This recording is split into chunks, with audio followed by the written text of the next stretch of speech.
Welcome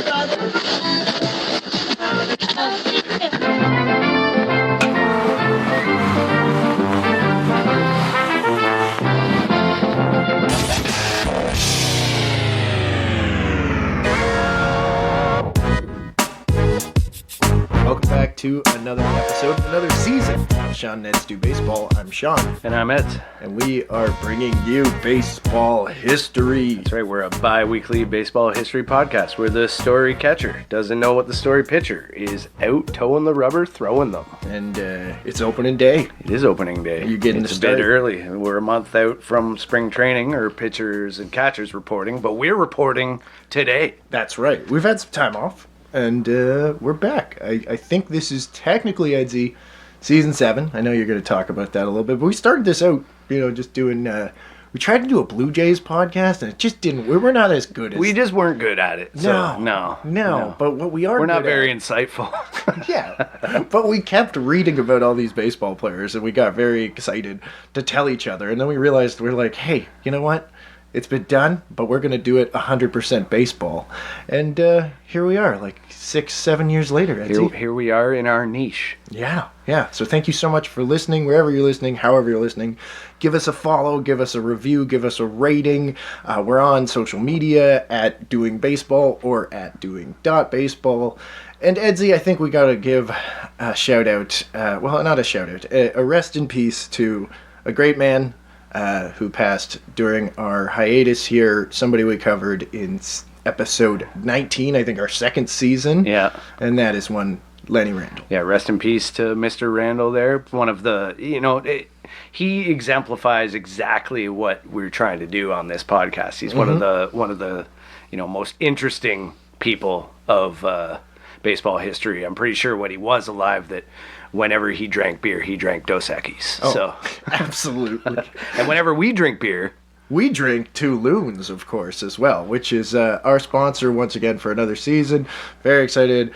Get Two Loons in Ontario at your local watering hole or your local LCBO. Check them out. They'll have some new releases coming soon. They'll have some big news coming soon as well.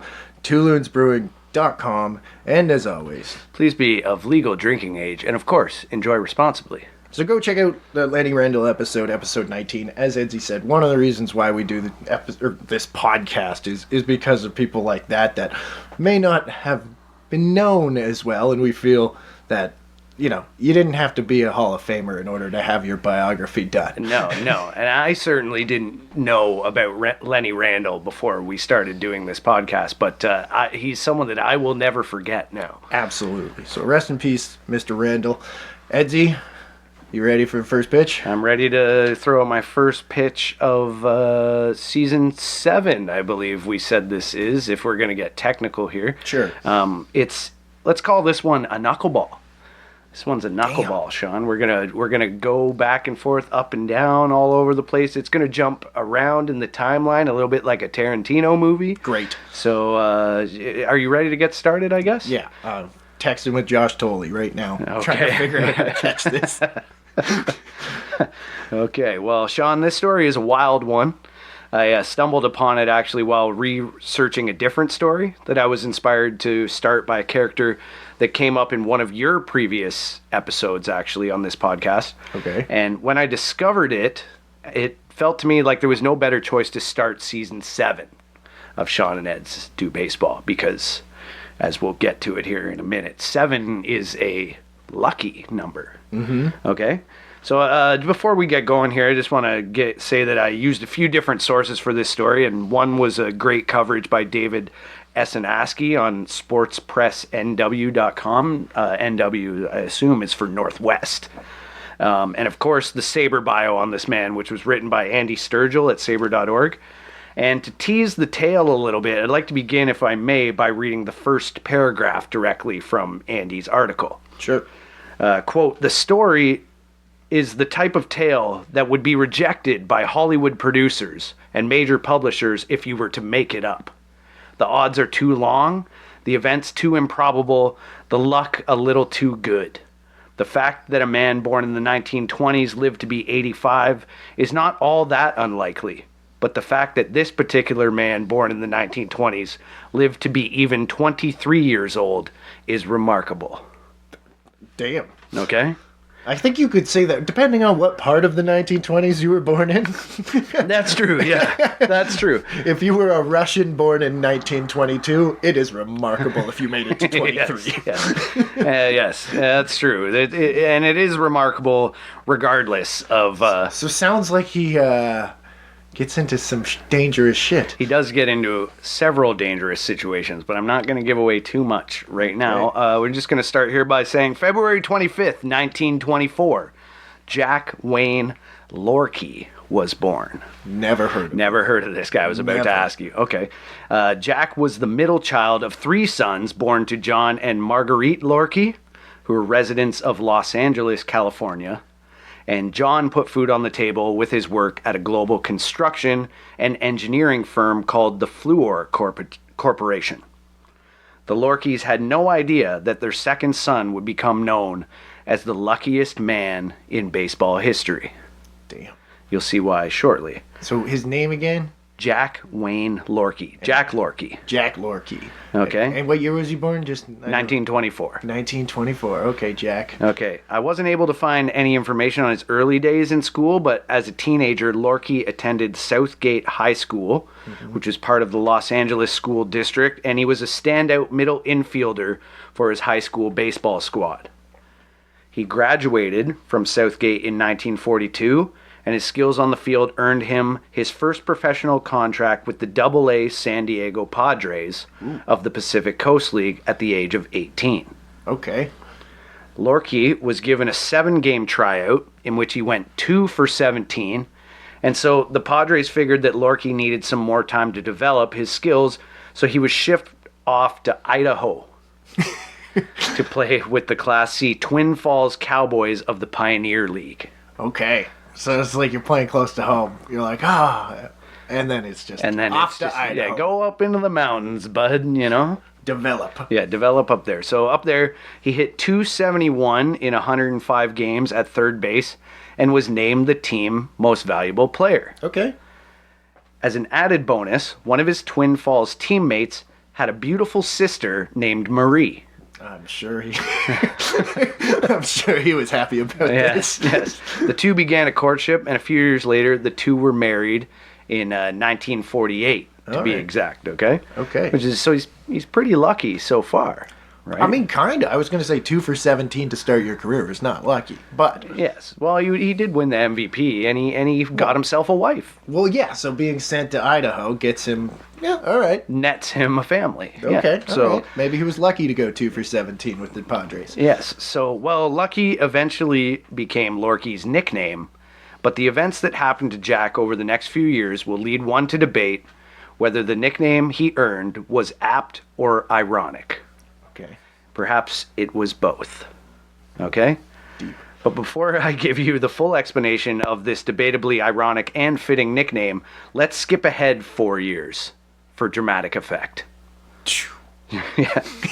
After 4 years away from the game he loved, Jack Lohrke returned to baseball in 1946 at the age of 22.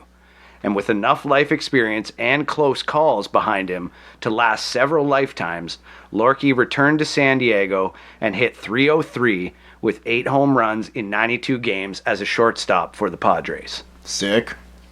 After the season, he was selected by the New York Giants in the Rule 5 draft and made his major league debut at third base in the 3rd game of the 1947 season. Oh, I thought you were going to say like the World Series. No. The 3rd game of the World Series. No, that would be lucky. That'd be something, but he's in the big leagues in 47. Yes, that's correct. In the game, he recorded his first major league hit, a single, in his first big league at-bat against Vic Lombardi of the Brooklyn Dodgers. He was immediately caught trying to steal second. His first major league home run came on June 9th at the Polo Grounds against the Pittsburgh Pirates' Kirby Higbee. Lohrke started 102 games at third for the Giants that year and played in 112 games. He put up decent numbers, hitting .240 with 11 home runs and 35 RBI. Okay. So he's not doing too bad there. One of the 11 homers was a record-setting one, in fact. What? Jack cemented himself into notoriety as the one who hit the Giants' 183rd home run of the season. I guess that was the most at the time? Yes, it was. As I say here, which broke the record for team home runs in a season set by the New York Yankees in 1936. And broken many times since then, Yeah, obviously. I was going to say. You know, Lohrke said in commentary of his record-setting drive, quote, "With guys like Johnny Mize, Walker Cooper, and Willard Marshall around, I was pretty much lost in the shuffle." Fair. Yeah. Well, 1947 looked like a solid debut for a player who was only 23 years old. It would in many ways prove to be the high water mark of Lohrke's major league career. He had his career highs in games played, plate appearances, runs, hits, home runs, RBIs, walks, and total bases. Yeah. He's Hinskiing it. Yes. Yeah, that's true. He's Eric Hinskiing That's a good metaphor. Yeah, Rookie season's the high. Yeah, he's peaking early. Hinske was lucky too. Yeah. Well, this may explain why he eventually kind of fell off a little bit. He also committed 20 errors at third base, which was third most among third basemen in the National League. Okay. For the rest of his career, Lohrke became the type of utility infielder that every team needs, a post-war Kevin Biggio, if you will. There you go. Or like, yeah, I guess I was going to say Zobrist, but it doesn't sound like he's as good as Zobrist. Yeah, that's why I went with the Biggio there you go. Metaphor there. He split time between second base, third base, and shortstop. No outfield, though. Veteran Sid Gordon manned third base for the Giants in 1948 and 49 before Negro Leagues veteran and friend of the show, Hank Thompson, took over in 1950. Lohrke had what may have been his most productive season in 1949, though, when he posted career best marks in batting average and OPS, even though which respectively was 267 and 789. Even though this was in a smaller sample size of only 55 games and 202 plate appearances with the Giants. And that year he also played in 81 games at AAA Jersey City. Oh, okay. Where he hit 302 with 10 home runs in his first minor league stint in 3 years. All right, so it's just he's now going just kind of the utility guy. Then. That's right. He's a 4A. He's a 4A guy. He's a 4A going back player. and forth. Yeah. Despite the production, following the 1949 season, Lohrke never again had more than 100 major league plate appearances in a year. Okay. And as we know, and we'll get to it here in a second, like the Giants were kind of on the up and up here in the early 50s. Yep. Lohrke's time with the Giants was a period of struggle at the beginning, winning at most 81 games through their first 3 seasons with Lohrke of 47, 48, and 49. In 47, they finished 81 and 73. In 48, they finished 78 and 76. And in 49, they finished 73 and 81. Okay. So that was a 4th, 5th, and 5th place. Just middle of the road shit. Yes. There was 8 teams in each league at that time. So right up the gut, as I say. Things turned around in 1950, though. The Giants won 86 games that season, but finished 3rd and continued their winning ways the following season of 51. The 1951 Giants, of course, won the NL pennant on Bobby Thompson's dramatic home run in a playoff with the Brooklyn Dodgers, who'd been spotted a 13-game lead by the Giants as late in the season as August 11th. Damn. So he made a big comeback there. Coincidentally, Thompson almost never had the chance to make that home run because manager Leo DeRocher offered Thompson and Lohrke to the Cubs for one of their gardeners, Andy Pafko, at the trade deadline. Ooh. Chicago declined the deal and traded Pafko to DeRocher's former club and current rivals in Brooklyn. Damn. 3 months later, in the 3rd and deciding game of a 3-game playoff for the NL pennant, the Dodgers held a 4-1 lead over the Giants going into the bottom of the 9th inning. Not once in 278 previous playoff and World Series games had a team trailing by 3 runs in the 9th inning come back to win a game. Whoa. So that had never happened. I guess that's why the 51 playoff is such a big deal. I think it. I mean, yeah, it's there's books on it. Yes, yes. According to Joshua Prager's, forgive me there, Josh, 2006 book, The Echoing Green, Lohrke sat in the dugout and said to fellow infielder Davy Williams, quote, "Piss on the fire and I'll call the dogs. I think the hunt's over." Yeah. Then he looked at him and was like, "You're having a stroke." Yeah. You're stroking out there, Jackie. Get out the marble bread. I'm going to grab the squirrels and we're going to hoe down. Yeah, that's right. Pafko, the would-be giant, had the Cubs agreed to New York's terms, stood and watched in left field as Thompson's shot heard round the world sailed over his head into the raucous crowd at the Polo Grounds as the Giants clinched the pennant, dissolving the hopes of the Dodgers and their fans in the blink of an eye. When Thompson's drive won the game for the Giants, Lohrke was in the Giants' bullpen getting loose. What? Yeah, he was in the bullpen getting loose. If the game had continued into extra innings, he would have entered the game at third base. Oh, okay. I don't know why he was down in the bullpen. Okay, but that was a total misdirection. Yes, it was. Yes. I'm sorry for jumping in before the sentence was over. No, that's fine. That's fine. That's what I was sort of intending to do there. So he's in the bullpen warming up when it. Yeah. They're like, if this keeps going, Jack, you're going in there, buddy. He's like, but I already said piss on the fire. I called the dogs already.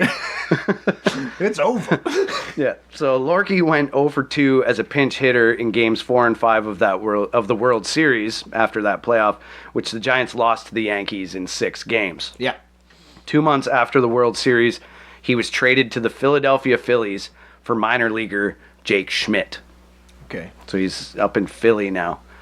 And Lohrke spent the 52 and 53 seasons with Philadelphia, reprising his role as a utility infielder. He hit only 190 in just 25 games for the 52 Phillies and spent much of the 53 season with the Phillies' AAA affiliate, the Baltimore Orioles of the International League, where he was not much better, batting only 194. Oh, okay. So he's kind of on the decline here. Well, he's almost 40, or almost 40, almost 30. Yeah. He spent just 12 games with the Major League Club that year of 1953. Following the 1953 season, the Phillies traded Lohrke to the Pirates with pitcher Andy Hansen and $70,000 in exchange for Murray Dixon. Lohrke at this point was 29, and at this point never played in the major leagues again. Oh, that's it? That's it for his major league career. Doesn't sound lucky. No. He was in the bullpen. Yeah. When a big home run got hit. He could have been traded, but he ended up with a pennant because, anyway, that's not what we're getting to. I understand. Yeah. However, Jack Lohrke did play 6 more seasons in the minors. He spent time with Hollywood, Seattle, and Portland of the Pacific Coast League, and spent part of the 1959 season as player manager of the Tri-City Braves. Cool. The 3 cities, if you're wondering, are Kennewick, Richland, and Pasco, Washington. Of so course. He's kind of in that area. This was in the Class B Northwest League. He continued to play primarily as a utility infielder, but expanded his resume by catching a few times. Okay. And even pitching here and there. Oh, so that bullpen stint. There you go. He was warming up. Yeah, he was warming up for that. I got to pitch in like 8-9 years. Yeah.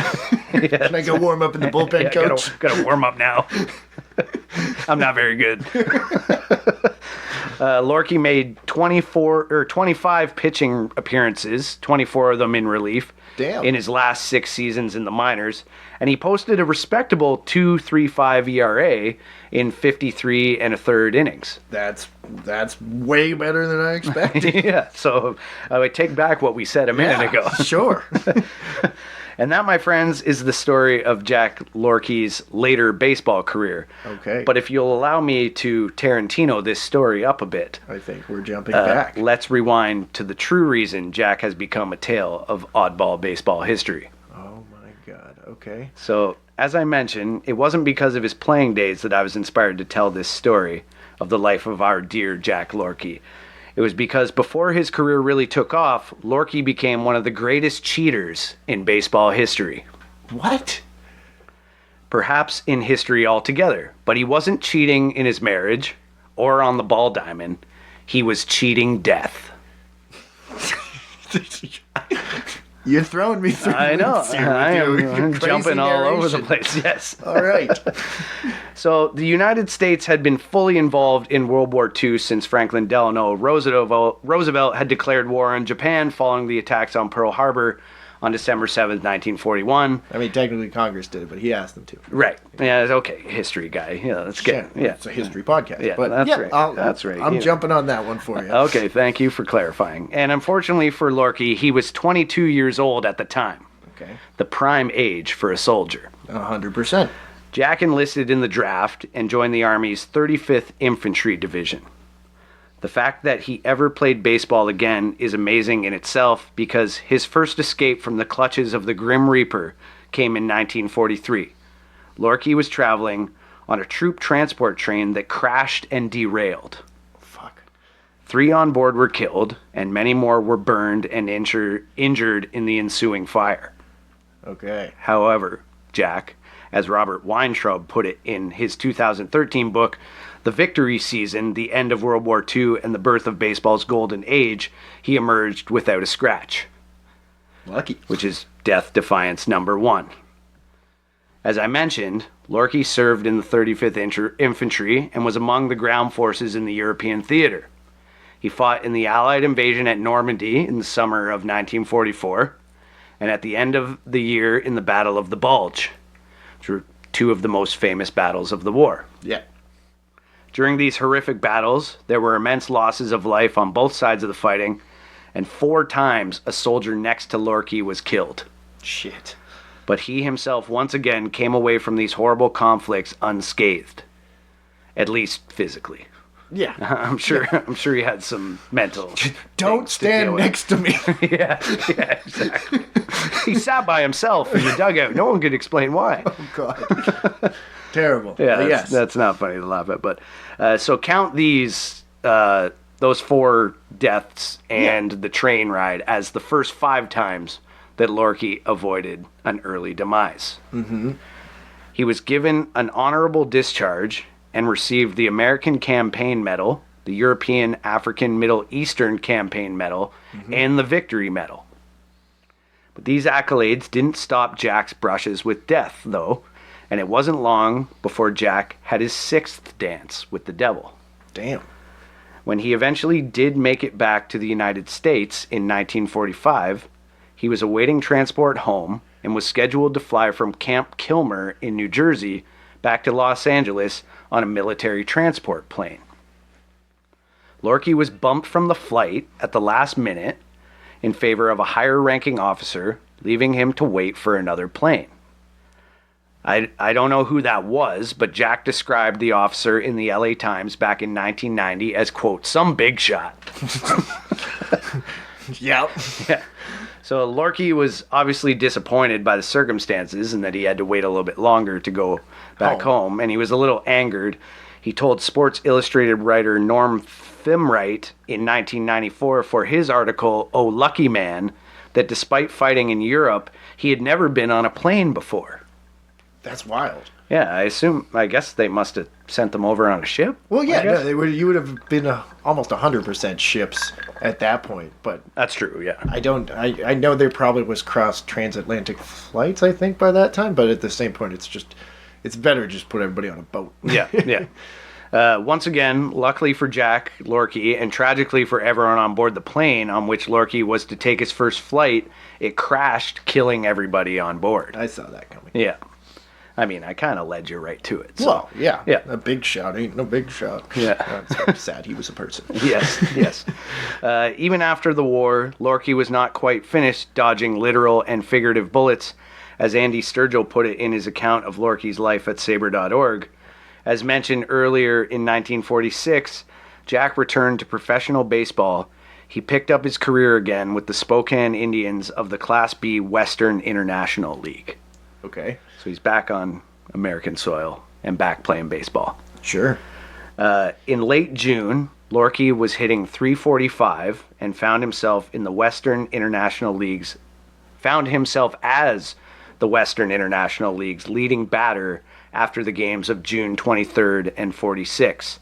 He had 4 hits that day, including a home run, as Spokane split a day-night doubleheader with the Salem Senators at Ferris Field. The next morning, at around 10 a.m., the Indians boarded a chartered Washington motor coach for a 292-mile cross-state trip to Bremerton. It was a rainy day, and the players hurried onto the bus to their seats, which were assigned by Mel Cole, who was Spokane's 25-year-old catcher manager. That's a job. Yeah. And he's 25, too. Yeah, I know. I mean, pretty, catchers are leaders, naturally. yeah, that's true. But, I mean... A lot of catchers end up being managers. That's true. That's true. They just started him young. Yeah. Right from the start. Yeah. So, as I said, the seats were assigned here, and pitchers George Lydon, who was 22, and Gus Halberg, 26, sat alone up front on either side of the aisle. Cole seated himself behind Lydon in the second row, and 24-year-old outfielder Bob James sat across the aisle. You're setting up some Final Destination shit, and I don't like it. I am. Lohrke sat in the window seat left of the aisle in the third row next to veteran outfielder Levi the Chief McCormack. Lohrke was surprised, though, to even be on the road trip at all because he'd heard through the grapevine that he was about to be promoted to San Diego. Yeah. And thought he would have been summoned before the trip began if it was, in fact, to even come. Mm-hmm. It's like, you sure, you Mr. sure 25-year-old? Yeah. Yeah, that's Coach. right. Yeah. You sure, little baby? I'm basically your age. I'm making the shots. Yeah. Well, I guess he was... Well, what was he in 46? Anyway. Yeah, he would have only been 22 or 23 still. Yeah. But since there hadn't been any word from the sunny south, he sat in his third row window seat as the Washington motor coach pulled out of the parking lot at Ferris Stadium. At one point, the bus stopped in Ritzville for gas and a minor repair. And at about the same time, team owner Sam W. Collins, who was back in Spokane, did in fact receive a telegram from the Padres, which said they wanted Lohrke to make the jump from Class B to AAA. Oh my God! I'm like, you're giving some good visuals here. Yeah. The bus getting the repair, and turns out he was. Oh God! All right, do it. So they wanted him to report immediately. So Collins put the Indians' business manager Dwight Adden in charge of finding out where Lohrke was. Imagine that job in the 1940s. Figure out where the bus is. Yeah, we're gonna talk about that here There's in a second. no cell phones. There's no. Yeah. Just find the bus. Well, they got the news from a telegram, for God's sake, right? Well, I so get there it, we but go. Imagine, it's like it's somewhere between where it left and where it's going. Yes. Yeah. So Adden was tasked with getting the news to him. And Adden learned that the long-distance telephone lines were out of service in the center of the state. So his job just got even more difficult. I mean, you're in the Northwest in the 1940s. Yes, I'll show you some pictures in a minute. Jesus. How do you think, do you want to take a guess how he ended up getting the message to him? Airplane? Or trying to? No, not airplane. But, so he called upon the Washington State Patrol. Sure. To contact the police in Ellensburg, which is 175 miles west of Spokane, and I guess close to where he figured the bus approximately would be by that point. So while bus driver Glenn Berg took the bus to a garage for the repairs, police were able to locate Lohrke in a restaurant where he was eating a lunch of hamburgers with his teammates. Okay. So they track him down in there. Oh my God. And also, I always love the idea of just being like, hello, police, this is an emergency. Lohrke has been promoted to the Padres. Search him out and tell him. You gotta find him. So they did find him, and they told Lohrke that he had been promoted and passed along Adden's order that he return to Spokane immediately. After lunch, when the Indians got back on the now repaired bus, Lohrke also climbed aboard to shake hands with his teammates and say goodbye. Quote, "When the bus took off, I hitched a ride back to Spokane," Lohrke told the Los Angeles Times in 1980. "I didn't hear what happened until I got back to Spokane." Jesus Christ. But, like, the police didn't give him a ride? Like, he had to hitchhike his way back to Spokane? That makes no sense to me. Yeah, no, I guess so, but still. They're local police. What are they going to do? So. Drive 180 yeah. There's only miles? 3 of us. We can't spare a guy. What if another person's promoted? Who's going to find him? So, this was, by all accounts, a bit of a sketchy route that the Spokane squad was traversing. Sure. Back then, the U.S. Highway 10 was a 2-lane route that carried traffic up and over Snoqualmie Pass, which is 57 miles west of Ellensburg and 50 miles east of Seattle. Even to this day, it's a treacherous area of the mountains. I think I-90 goes through it now. Yeah. But it's a treacherous area of the mountains with unpredictable weather that halts motorists at all times of the year.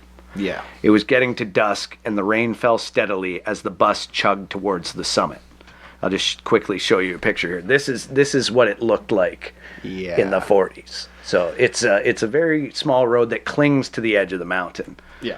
So it is not a highway like we know now. No snow sheds, nothing like that. I mean, there wouldn't be snow at the time, but yeah. But anyway, so Halberg, who was one of the players on the bus, according to Sports Illustrated, at one point looked out his window and could see nothing below, but he could hear the raging Snoqualmie River somewhere beneath the darkness. And he remarked to one Bob Kinnaman, who sat behind him, and he said, quote, "Wouldn't this be a hell of a place to go off the road?" So it's his fault. Yes. If we're going by baseball superstition, yeah, we're going superstitious. You just ended this no-hitter of life. Yeah, yes. Jesus. Okay, so the coach made it to the Snoqualmie summit and through the pass at about 8 p.m. Yeah. And about 4 miles west of the summit and on the descent down the mountain pass towards their destination, where they clung to the edge of the mountain on this 2-lane highway, Berg noticed a black sedan heading eastbound towards them. In a sheer panic, he noticed the sedan crossing the center line and veering towards the coach. Berg told investigators that he swerved toward the right shoulder, but that the sedan sideswiped the front corner of his bus, which caused it to veer off the pavement and skid along the roadway, which was soaking wet from the pouring rain. Berg struggled to maintain control and wasn't able to hold on as the bus took out 125 feet of guardrail before it careened over the edge and down into the ravine. Fuck. It tumbled down the incline, struck a boulder, and rolled onto its left side. It hit another giant rock and rolled 2 more times. It sent some of the players and the bus's contents through the open window frames, which were all obviously shattered from the impacts. Yeah. And the bus fell an estimated 350 feet and burst into flames and burned down to its frame. How did anyone survive? I don't know. And just to be clear, wear your seatbelts, everybody. Is the 25-year-old coach driving? No. They had. I guess I understand that that's kind of confusing. I use coach and bus interchangeably there. Yeah, no, and I was just wondering. So they had a bus driver. I thought Berg was driving for a second. Berg is driving. He's not the manager. I thought the manager was Berg. I forget what the manager's name is. It's up here. The manager's name is Mel Cole. Okay, well, I'm a dummy. Yeah. Well, you're not a dummy. But anyway. So the bus is on fire. It is burning down to, there's nothing left of it except its shell and its frame. Jesus. So I'm looking at the scenery and I don't know. I don't know if I've driven this before. I'm just trying to look. No. Actually, I did drive this Here's another picture of like the switchbacks that happen on this road. Shit. Yeah, that's... It is a sketchy situation. And here's a picture of the burned bus, if you would like to see that as well. Jeez Louise. Yeah, so it's a messy scene, my friend. Yeah. I think I've driven this once on my way from Seattle to Spokane. So. Okay. I was trying to think if we had driven that when we were going on our California trip with Mueller back 6 or 7 years ago. Yeah, no, we wouldn't have. We would have gone down 5. Okay. But anyways. Okay, carrying on. When help eventually arrived, rescue squads roped down to the bottom of the ravine with the aid of flares and spotlights and miraculously found 6 of the Spokane players had been killed in the crash. Sorry, 6 survived the crash. I was like, only Yeah. 6? Yes. Wow. And there was 9 dead, I believe. There were Fred Martinez, Bob James, Bob Kinnaman, Bob Patterson, and George Risk, along with catcher-manager Mel Cole. First baseman Vic Pichetti succumbed to his injuries later that night, soon after arriving at King County Hospital in Seattle. And pitcher George Lydon died the next day, and catcher Chris Harjay passed away 2 days after that after suffering serious burns. Damn. Yeah. It was and remains the deadliest crash involving an American pro baseball team. Devastating. Yeah. Eight of the 9 who perished had survived action in World War II, only to die in a bus accident in the mountains of Washington State. 8 of the 9 guys. I guess it's that age group where, Yeah. I mean, yeah, Lohrke is not like an aberration there. It's like, obviously, even Hank Thompson's involved here. He was a World War II veteran as well. Like, exactly. There's so much. Yeah, I guess it's just that the era, age. man. That's so sad. Like, and even the plane crash on his way back from World War II that he just missed as well. It's like, how many guys, as you say, like are lucky enough? Don't stand next to Jack Lohrke. Yeah, exactly. Yeah. Just like to survive that kind of shit, and then just like a bus accident. It's so sad. Yeah.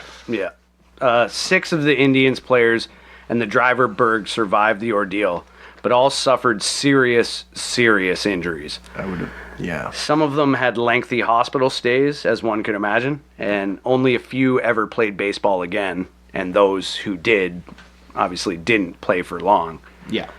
When Lohrke, who would have been sitting across the aisle from Martinez and Kinnaman, who were both killed instantly in the crash, arrived back to Spokane after hitchhiking his way there, he called to ask owner Collins when he was supposed to report to San Diego.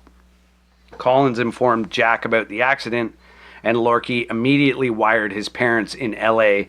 to tell them he was safe, even though they themselves hadn't heard what eventually became national news. Yeah, I mean, obviously, like, yeah, you'd want to make sure that your parents don't read the news and are like, there's no account of Jack here. What happened, right? Yeah, that's awful. So, I mean, okay, yeah, luckiest guy in baseball. We're there. Yeah, we got there. Yeah, we're there. We figured it out. The devastating news brought on a grand response from the baseball community at large. Like, not to bring up another terrible event, but we saw this with.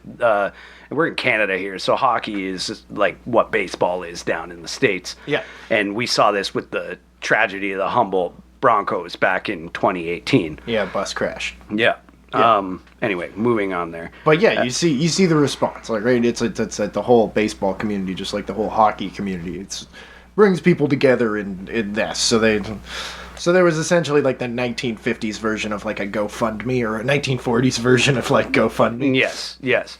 Donations poured in from fans and other teams across the land. The Pacific Coast League joined up with the Western International League for a benefit game for the players. And manager Casey Stengel and his Oakland Oaks, whom Pichetti, Patterson, and Kinnaman were farmhands to, played a memorial game at Ferris Field against the Seattle Rainiers, and the game fundraised $24,257. Bing Crosby bought $2,500 worth of tickets to the game and gave it to servicemen, and also donated another $1,000 since he was an alumnus of Gonzaga University, which is in Spokane. Okay. Dixie Walker of the Brooklyn Dodgers suggested that Spokane receive a slice of the All-Star Game income. So Happy Chandler, who was the commissioner of baseball at the time, sent a $25,000 check. And ultimately, the fund reached $114,805.25. Damn. You want to look up how much that costs? How much is that today? $114,805.25. Anyway, Lohrke had been lucky once again, a 7th time. A lucky number in itself. So by the time he joined the Padres, lucky had been bestowed upon him as a nickname. Jack said, though, he never did like the name, but he lived with it, and it truly is undeniable how fitting it really was. After his baseball career was over, Lohrke worked security for Aerojet General, Lawrence Livermore, and the Lockheed Corporation. and he held these jobs for 25 years or so and retired in 1986. Lohrke lived his days close to home in San Jose, California for 40 years. On April 27, 2009, he suffered a stroke at home and died 2 days later in San Jose Hospital. He was 85 years old. He was survived by his wife Marie, who he was married to for over 60 years. They had 6 children, 10 grandchildren, and 7 great-grandchildren. Damn. Ron Fimwright wrote in his 1994 Sports Illustrated article I mentioned earlier, Lucky Lohrke, quote, Lucky Lohrke, an amiable man. He lived with the nickname, but he never liked it, never wanted to be reminded of how close he had come to riding that bus into oblivion. Lohrke was quoted in the piece saying, quote, when you're the age I was back then, you haven't got a worry in the world. You're playing ball because you want to play, and they're giving you money to do it. And then, well, sometimes those names spring back at me. Nobody outside of baseball calls me Lucky Lohrke these days. I may have been lucky, but the name is Jack. Jack Lohrke. 007 finish. Yeah. Oh, man, of course there's going to be survivor's guilt there. Yeah. And it's just, I can't believe just to have a career after that. Yeah. And live to 85, clearly, you, to quote Saving Private Ryan, you were a good man, Jack. Yeah. I believe. But yeah, wow. So they raised, and just so you know, it's about $1.8 million. Wow. Is what baseball raised for those guys. Wow, that's a lot of money. Yeah. More than I thought. I mean, if you divide it among the 9 survivors. Yeah. That's pretty good. Yeah, a couple $100,000. I mean, but they're also horribly maimed. Yes, burnt. and traumatized. You know, so that's the story of Lucky Lohrke and the Spokane Indians bus crash, and they're the luckiest man in baseball history. But call him Jack. Yeah, call him Jack. Yeah.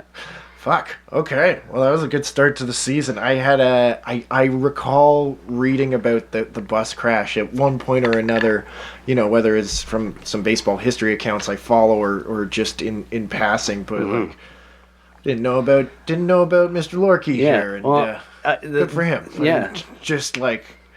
Yeah. That's what we do. Middle infielders that don't have much of a career but have a hell of a story. That's right. And I like I mentioned before, I actually stumbled upon this story because I was looking up Pepper Martin. Oh. And trying to read about his Mudcats band. Of course. But we'll save that one for another day. But how I discovered it was, I was looking through some pictures that were on a website. I think it was Baseball History Comes Alive or something like that. Yeah. And one of the pictures was of Martin, who was the manager of the Padres. Uh-huh. And he had his arm around Jack Lohrke, and the caption was something to the effect of Pepper Martin pictured with Jack Lohrke, who had just arrived after the bus crash. And I was like, what the hell does that mean? And of course, this is the story that came of it. So anyway. Awesome. Yeah. Well, I'm glad you found it, and it was a good first outing on the season. That was excellent. I can't wait to do this again in 2 weeks. But where can people find us until then, Edsy? People can find us on social media, either at Doing Baseball or at Doing.Baseball. If you try one of those two, I'm sure you'll find something where you can read about us and listen to the podcast. And if you do, give us a rating or review. It helps us out greatly. And, of course, thanks for listening. Yeah, tell your friends, tell your family, tell your pets, anybody that loves baseball. We want to hear from it. Excited. Join us in 2 weeks. Spring training's almost here, people. We're almost there together. Till next time. Thanks to Two Loons. Thanks to Two Loons as well. And until next time, I'm Sean. And I'm Eds. And we were doing the baseball. Okay, bye.